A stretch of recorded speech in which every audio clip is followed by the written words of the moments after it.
Mesdames et messieurs, bonsoir et bienvenue dans ce flash d'information sur l'Actuel Média.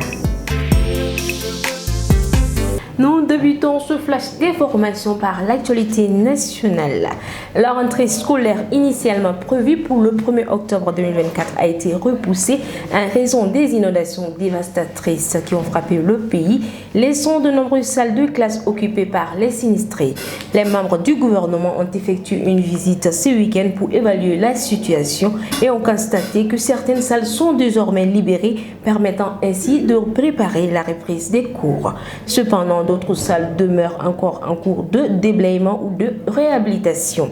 Ce report souligne l'impact significatif des catastrophes naturelles sur l'éducation au Mali, mais les autorités s'efforcent de garantir un retour à la normale pour les élèves dès le 4 novembre. À présent, l'actualité hors de nos frontières. Au Maroc, après 3 années de relations tendues, le président français Emmanuel Macron entame ce lundi une visite d'État de 3 jours au Maroc. Ce déplacement vise à restaurer les liens diplomatiques entre Paris et Rabat, marqués par des contentieux récents. Macron et le roi Mohamed VI souhaitent donner un nouvel élan à leur partenariat historique, abordant des questions clés qui affectent les deux nations.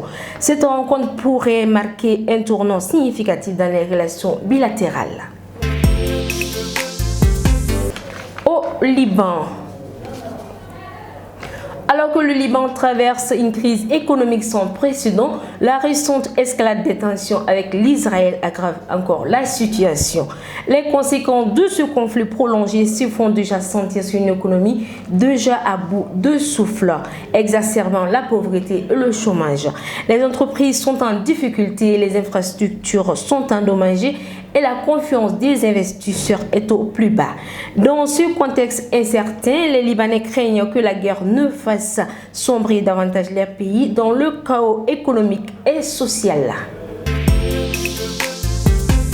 Au Japon, pour boucler ce flash d'information, le Japon traverse une période de chaos politique après que le parti bilatéral démocrate dirigé par le premier ministre Shigeru Ishiba a subi une défaite historique lors des élections législatives.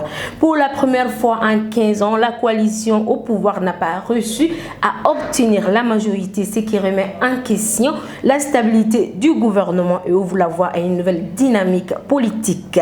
Cette situation pourrait engendrer des défis significatifs pour Ishiba qui a pris ses fonctions récemment, alors que le pays fait face à des enjeux internes et externes pressants. Mesdames et messieurs, c'est tout pour ce flash d'information que j'ai eu l'honneur de présenter. Merci de l'avoir suivi et à très bientôt sur l'Actuel Média. Ce flash vous a été présenté par l'ETS, Sistra Technologies et l'Université Bazo.